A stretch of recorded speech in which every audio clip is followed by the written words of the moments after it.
Naman kayo. Ikaw, ano bang klaseng bata si Jane nung lumalaki? Bukod sa Bakaw. Ano ba kasi ako talagang mahilig akong sumayaw. Basta very talented daw nga ako. Ngayon, pag may mga party-party sa Malabon, parang Kamanaba area, sumasali ako. Ngayon, Kontesera. yes, kontesera ako. Lagi akong merong award pag umuwi ng bahay. Pero, dun ko naranasan, first time mapayaan ng mama ko. Ay, bakit? Nakahiya? Anong ginawa ni tita? Inilusob niya ako sa party. Kasi party goers ako eh. Yeah, hindi ka naman nagpapatawa, pero bakit natawa ako doon sa party goers ka? Sinasabi niya, bata siya, tapos party goer. Diba? Yes! Siyempre kahit sino nung magulang siguro. Alam mo, Brad, kasi ganito. Okay. Bata pa ako nito bago ako mag-Japan. Siguro Okay. 14 ako nag-Japan, di ba? Oo, dadaanan natin yung mamaya. Sige. Okay. 14 ako nag-Japan noon. Siguro mga nasa 10, 12 ako nito. Nung mga... okay. Maano talaga ako magaslaw na bata. Magaling sumayaw nga. Ngayon, one time, meron kami yatang exam kinabukasan. So, hinahanap ako ng mama ko kasi patutulugin na ako. Dun, nakita niya ako sa isang lugar na may nagturo na nandun si Jane, ganyan. Tapos pinayaan niya ako doon. Ano sabi ni tita? Pag hindi daw ako umuwi, kakalbuhin daw ako. Hala. Kakalbuhin nga ako ni mama. Ang ganda-ganda ko noon. Wow. Oo naman. Hindi naman noon, hanggang ngayon. Oo naman. No. Wow! No. Parang yon first time ko lang napaya. Pero mabait naman daw ako eh. Oo, minsan nami-misinterpret ang kaharutan ng bata na Yes. ay makulit, masalbahe yan. Hindi nila alam na may batang naturalesang makulit lang na Actually, 14, makislot. bata pa yun, di ba? Yeah. Nasa Japan ako, may black eye ako. Bakit?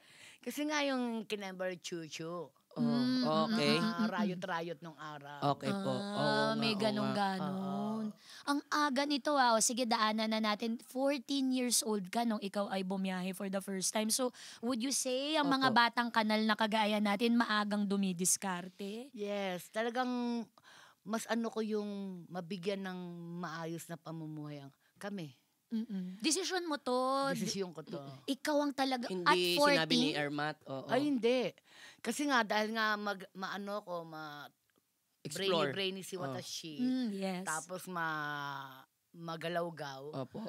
May nakita ako ng nanay ng kaklase ko. Mhm. Sabi niya, pwede kang mag-Japan. Kasi malaki ang bulas ko as 14 years old. Hindi halata na Hindi bagets. halatang bagets, oo. Sabi ko, sige po, try ko. Mm-mm. Tapos, 2 days noon, paalis na ako. ARB to, di ba? Mag-ano ka Oo. muna ng ARB. Nalaman ng mama ko na, anong aalis ka papuntang Japan? Hindi mo ba alam, sinisira mo buhay mo. Kung maano ka doon, ganyan, mga yakuza, ganun. Nakapag cash advance na akong 20,000 eh. Kung ayaw nyong mag-Japan ako, di balik nyo na lang yung 20. O basta mag-iingat ka, anak. Kay tita pala napunta yung 20.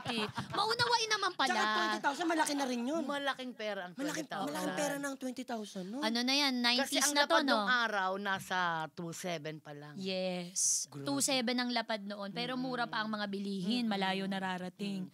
Alam ko yung Japanera nanay ko din Eto na, Oh. nandun na ako, airport na ako. Opo. Siyempre, mga magulang natin, iyak. syempre. Long distance Tawag. Ano yun? Alahas at saka relos. Akala ko tawag ka. Ganon yung nung araw. Tapos nung nag-Japan ako nung 14 years old, dahil nga kabataan mo, ikaw yung number 1. Ang dami kong naging hapon nun. Mga 14 to 16, ang hapon ko ng araw, 3. Oh, Umuwi diba? ng Pilipinas. Pero walang keme yun, ha? Opo. Madiskarte lang tayo nung Po. mga panahon na yon. Kaya, ang dami ko rin naging bahay. Ang dami ko naging properties. Pero dahil nga nalulong tayo sa hindi magandang kinembular, Opo. yun. Ibig sabihin, gulong ang buhay. Paikot-ikot Minsan nasa taas, minsan nasa baba. Lalim. Tanong ko lang po, kasi 14 eh. 14. Ako, takot ako mag-travel talaga. Takot ako yung parang makipag-usap na hindi ko na rin kalahi. Okay. So medyo natatakot ako. Yung mga panahon na yun, hindi ka rin ba natakot? Na parang, game na to. Wala nang takot-takot to. Kasi Hindi, 14. bago naman kasi umalis nung mga time na yun, yung mga tinatawag na Japayuki, Opo. nag-aaral muna kami. Okay. Kailangan ng common, N5. oo. Ano ba, sino ka, ano pangalan Opo. mo, kumbaga yung mga common na ano na maintindihan din nila. Paano nga ng isang dire-diretsong ni Honggo? Ang Japanese kasi ni Honggo, parang Pilipinas din. May Kapampangan, may Ilocano, Yes, may beng. yes. Mga beng. Hindi lang totally ni Honggo na kung ano yung nasa Pero ang isip mo, pinaka-basic language is ni Ni Honggo. Honggo. Mm-mm. Pero meron silang mga Osaka Ben. Parang halimbawa, ito sa Nihongo. Sa Nihongo, wari. Anong ginagawa mo? Ba't parang ginagawa mo kung tanga? Oh. Parang ganito. Oh. Nande watashi no koto baka ni no. Mm. Parang ganon. Pero meron silang Osaka Ben, yung parang matapang. Mm. Hura! Nande no! Nande watashi no koto baka ni no may wa! Grabe! Uy, nakakabilib! Ang galing! Ang napaka-talented ng batang ito. Pag boses bata, kunyari, magbo-voice over ka sa Japanese anime. Pwede, no? O, kunyari, nawawala yung kalaro nila, hinahanap nila, gano'n, tas Japanese. Tuesday-sa! Ima, doko ni iru no? Watashi wa ne, san to honto ni sagashiteru kara sa, honto ni, Ang galing ni Bobsy! Uy, Ang pero ang ganda! Ang Ang galing ganda. nyo. Talaga?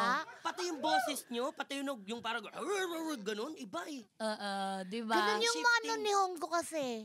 Pwede bang inumin to? Pwede. Galing din ng kanal yan. Talagang binabagay Aray ka. namin eh. Bakit walang hamburger? Tubig lang. Naghahanap ng hamburger yung baby. Bigyan nyo Oo, ng naman. hamburger. O, di ba? Teka, Oo na oo yung uy, baby. may dalawang guest pa kami, Bubsy. Hati ba kami dito? Oo. Alam mo, nakakatuwa ka. So, ano yung mga racket ni Bubsy bukod sa pagjajapan na nakakontribute sa pag-angat niya sa buhay? Sino ba si Mystica Suarez? Meron lang nakapagbulong sa akin, nakapag-usapan daw to ngayon. Yung pula talaga yung pinakari. Oo, yun ang punto ko Mystica eh. Suarez. Ang Sino- ganda nung name. Sino si Mystica? Si Mystica Suarez po nung araw, siya po yung kadalasang gustong mamit ng NBI. Bakit, Bubsy? Di mo alam kung totoo ba to. Ano? Joke Hindi. time. Ano po yun? Kasama yun sa pagkataon ni Baby Boobsy. Okay po. Si Mystica Suarez. Anong mga year to? 1990... Basta. Yun, basta sa 90s. 1997. Parang ganon. Yan. Uy, 90s babies. Naalala nyo ba yan sina Aya Medel, mga kasabayan mo? Ursula Vasquez. Ursula Vasquez. Si 97. Camille Rojas. Camille Ross. Ang tawag ba nito nung 97? ST? ST ba tawag? Sexy Star. Sexy Star. Sexy Star. So, isang sexy star si Ate Jane. Kita nyo na, palakpakan nyo siya. Palakpakan nyo yan. Paano to nagsimula? Curious ako. Kwento mo sa amin. Nung time kasi na yon na medyo kinakapos na rin kami nung mga panahon na yon, nagkasakit yung pamangkin ko. Tapos, dahil nga magaling ako magsayaw, nag-ano lang ako, pumasok ako sa club na yon bilang choreographer. So ako yung nagtuturo sa mga babaeng kinembular, chuchu, Sexy ganyan-ganyan. stars. Eh nakitaan ako nung may-ari. Sabi niya, sexy ka din ba't hindi ka mag-try magpumasok? Eh ang sahod nung dati 300 lang. Pero malaki na yun sa babae. Kasi may Arawan yun. gabi-gabi. Gabi-gabi. Ang naano ko nung naabutan kong budget noon sa mga dancer, 250. Ako, mas malaki kasi ako nagtuturo ng sayaw eh. Tapos, sabi ko, ayoko po, hindi ko kaya. Ganyan. Sabi niya, try mo lang. 2-piece lang muna. Yung 2-piece, yung ganon. Inoperan ako ng 450, so lamang ako ng 150. Opo. Yung 300 ko naging 450. Tapos sila 250 lang, so ganda-ganda yung lola mo. Ikaw ang pinakasariwa noon, kumbaga. Oh. Yes. Tapos, ayun, nung nakasanayan ko na, dahil nga, exhibitionist? Ano? Exhibitionist.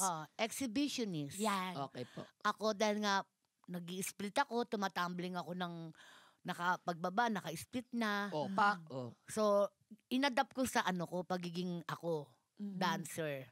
So, naanuhan ako na, ayun nga, ano sa ulit yun? Exhibitionist. Dancer. Nabansagang kang. Oo. Yes. Tapos kung ano-anong mga tinry ko, hanggang nagkapangalan na ako na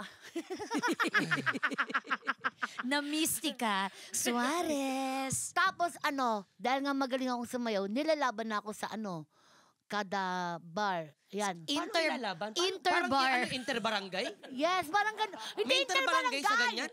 Hindi interbarangay, parang labanan yun ng mga starlet. Okay, okay.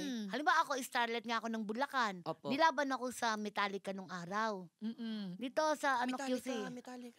Sa Queen, sa... Nagmamaang-maangan yung isa na hindi na alam yung Metallica. Sa bagay, bata pa to. Oh, kasi hindi na alam. naabutan ko na Bini. Mga ganyan na ako. Maabid na.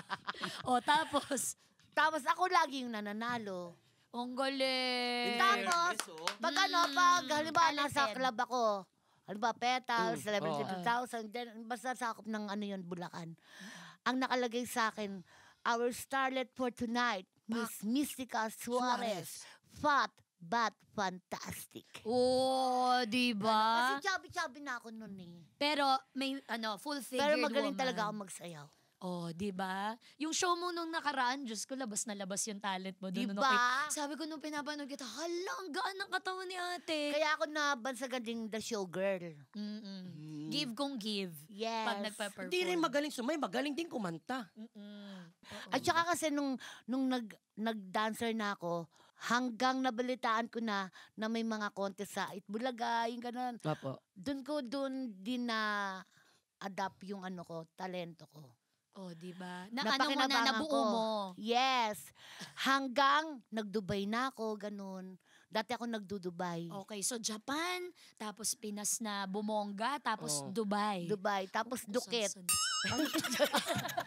Teka, hindi, Dukit. Alam ko na kung bakit Dukit yung Dubai. Parang gusto mo magkwento ako, Ate Jane? Bakit? Ano ba yun? Sabi niya, Bakit ka pumayag? namin to si Tuesday sa Dubai eh. Nag-guest namin siya sa Sa comedy club bar nila. namin. Opo. Nakita niya yung kasi may jowa akong tomboy dati. Pero nung mga time na yun kasi, yung asawa ko, nagloko ng babae. Kaya gumante ako, ng babae din ako. Ang galing niya, di ba? Para patas, no? Para pantay. Oo, hindi na ba pwedeng ikaw lang? You know! Click and subscribe now!